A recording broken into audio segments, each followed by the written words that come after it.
어느 날 제 아들이 태권도 학원을 다녀왔는데 다른 친구의 크록스 신발을 신고 왔습니다. 며칠 전에 산 새 크록스 신발이었기 때문에 더 기분이 우울해 보였는데요.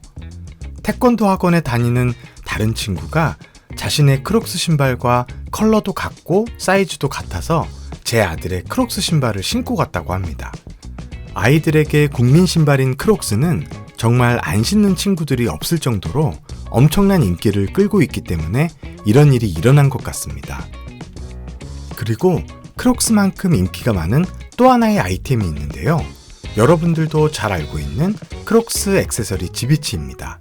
지비치는 크록스 신발 구멍에 끼워 넣는 액세서리인데요. 다양한 디자인이 있어 자기가 좋아하는 디자인을 선택하여 자신만의 크록스 신발을 꾸밀 수 있습니다. 여러분들도 몇 개씩은 가지고 있죠? 그런데 놀랍게도 이 지비치는 크록스 회사에서 탄생한 액세서리가 아니라고 합니다. 저도 처음엔 지비치가 당연히 크록스 회사에서 만든 액세서리라고 생각했는데 그게 아니더라고요. 그럼 크록스 액세서리인 이 지비치는 어떻게 탄생했을까요? 미국 콜로라도주에 있는 볼더라는 마을에는 세 아이의 엄마이자 평범한 가정주부였던 쉐리 슈멜저라는 사람이 있었습니다.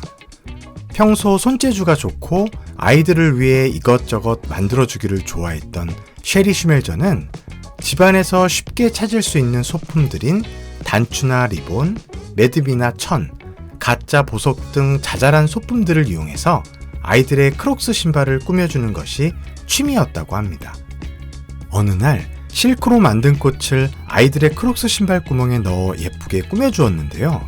아이들이 엄청 좋아했고 퇴근 후 집에 돌아온 남편 리치 또한 아내의 크록스 액세서리 디자인이 너무나 마음에 들었습니다. 리치는 가족끼리만 이 크록스 액세서리를 꾸미고 사용하기에는 그 아이디어가 너무 아깝다라는 생각이 들었고 아내 쉐리 슈멜저에게 더 많은 아이들이 이 크록스 액세서리를 사용할 수 있도록 사업을 통해 만들어 보자고 제안을 했습니다. 사업이란 쉽게 말해서 어떤 아이디어나 기술을 가지고 돈을 벌기 위해서 직접 회사를 만드는 것을 의미합니다. 쉐리 슈멜저는 수많은 노력 끝에 크록스 구멍에서 쉽게 풀어지거나 빠지는 단점을 보완한 단추 형식의 제품을 만들게 되었고요. 2005년 남편 리치와 함께 크록스용 액세서리를 만드는 지비치라는 회사를 설립하게 되었습니다. 지비치라는 단어는 평소 말하기를 좋아하는 아내에게 남편이 지어준 수다쟁이라는 뜻을 가진 영어 단어 플러버티 지비치라는 별명에서 영감을 받아 만들게 된 이름이라고 합니다. 지비치에서 만든 크록스 액세서리는 처음부터 거창하게 홍보하지 않았습니다. 대신 쉐리 슈멜저의 강력한 팬이었던 3명의 아이들이 지비치로 크록스를 예쁘게 꾸며서 학교에 등교한 것이 다였습니다. 여러분, 과연 어떤 일이 벌어졌을까요? 역시나 예상대로 같은 반 친구들이 도대체 이렇게 예쁜 크록스 액세서리를 어디서 샀냐면서 액세서리를 살 수 있는 방법에 대해서 많은 친구들이 물어봤다고 합니다. 이렇게 해서 지비치는 순식간에 아이들 사이에서 굉장히 핫한 제품으로 알려지기 시작합니다. 지비치가 이렇게 순식간에 알려지기 시작하자 회사에서는 사람들이 온라인을 통해 지비치 제품을 구매할 수 있는 온라인 쇼핑몰을 오픈하였습니다. 그런데 온라인 쇼핑몰을 오픈한 지 몇 분 만에 온라인 쇼핑몰이 마비되고 웹사이트가 다운되는 현상이 일어나게 되었습니다. 다운되었다는 말은 너무나 많은 사람들이 웹사이트에 한꺼번에 방문하여 웹사이트가 제 기능을 하지 못하고 중지된다는 뜻인데요. 이 현상을 보면 정말 당시의 지비치의 인기가 엄청났다는 것을 실감할 수 있습니다. 그리고 감당할 수 없을 정도로 많은 양의 주문이 들어와 행복한 비명을 지르기도 하였습니다. 생각만 해도 너무 행복했겠네요. 이 일이 발생한 후에 지비치는 넓은 공장으로 이전하고 직원들을 고용하여 본격적인 크록스 액세서리를 생산하게 되었습니다. 그리고 팔목에 부착할 수 있는 팔찌와 가방 등 더 다양한 제품들을 추가적으로 개발하게 되었습니다. 지비치는 그 다음 단계로 자신들의 제품을 더 많이 알리기 위해 제품 박람회에 참여를 하기 시작합니다. 제품 박람회는 많은 사람들에게 자신들의 제품과 브랜드를 잘 알릴 수 있도록 기획된 행사입니다. 지비치의 제품 박람회 참여는 성공적이었고 그 결과 2005년 지비치의 매출은 200만 달러를 기록했습니다. 다시 말해서 2005년 한 해 동안 지비치는 우리나라 돈으로 약 23억 원어치 이상의 크록스 액세서리를 판매한 것입니다. 평범한 가정주부였던 세 아이의 엄마가 이룩한 일이라고 하기에는 너무나 멋지지 않나요? 2006년 8월 라스베이거스에서 열린 박람회에 참여했을 때에는 크록스 회사도 이 박람회에 참여를 하게 되었는데요. 그 크록스 회사 대표가 지비치 부스에 찾아와 자신의 크록스 신발을 꾸미기 위해 지비치 액세서리를 구매했다고 합니다.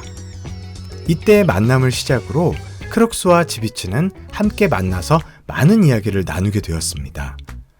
얼마 후 지비치 액세서리가 너무나 마음에 들었던 크록스 회사는 지비치에게 1,000만 달러, 우리나라 돈으로 약 100억 원 정도를 제시하고 지비치 회사를 인수하고 싶다는 제안을 하게 됩니다. 당시 크록스 신발값보다 지비치 값이 더 많이 든다라는 말이 있을 정도로 크록스 액세서리의 인기가 굉장히 좋았고 아이들이 크록스 신발 한 켤레에 지비치 7개에서 8개를 달고 다닌다는 사실에 그동안 크록스에서도 지비치를 유심히 지켜보고 있었던 것이었습니다. 그리고 드디어 박람회장에서의 만남을 통해 크록스 회사는 지비치 회사를 인수하고 싶다고 제안한 것입니다. 여러분, 인수라는 말이 무슨 뜻인지 궁금하지 않으세요?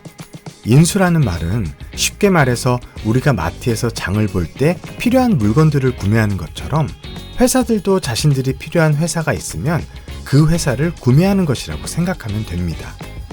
회사들도 자신들의 회사에 많은 도움을 줄 수 있는 또 다른 회사를 인수 제안을 통해 구매를 하는 것입니다. 그런데 크록스 회사는 왜 직접 크록스 액세서리를 만들지 않고 그 지비치 회사를 인수하게 되었을까요? 큰 회사니까 직접 크록스 액세서리를 만드는 것이 더 쉽지 않았을까요? 그 이유는 셰리 슈멜저가 남편과 함께 지비치를 설립할 당시 그녀가 디자인한 액세서리 제품을 특허로 등록해 두었기 때문입니다. 특허는 누군가가 다른 사람의 아이디어나 디자인 등을 훔치거나 불법으로 사용하는 것을 막기 위해서 법으로 이 제품은 지비치에서 만든 제품이니 불법으로 카피하는 회사는 법적으로 처벌을 받을 수 있습니다. 라고 제품을 만든 사람이 누구인지 공식적인 주인을 정해주는 것을 의미합니다. 그렇기 때문에 크록스 회사 입장에서는 아이들이 너무나 좋아하는 크록스 액세서리인 지비치를 카피하거나 흉내내서 만들기는 쉽지 않았을 것입니다. 크록스 회사는 지비치를 처음으로 만든 셰리 슈멜저의 아이디어와 디자인 능력으로 앞으로도 계속해서 멋진 제품들을 만들어 주기를 희망하면서 지비치 회사를 인수하게 된 것입니다. 지비치는 평범한 세 아이의 엄마였던 셰리 슈멜저가 아이들을 위해 취미생활로 시작한 크록스 장식이 세계적인 글로벌 브랜드로 성장한 멋진 사례입니다. 재미로 시작한 생활 속 작은 아이디어가 이렇게 엄청난 결과를 가지고 올지 과연 알고 시작한 걸까요? 물론 그렇지 않았겠죠. 해보지 않으면 어떤 일이 벌어질지 상상하기는 쉽지 않습니다.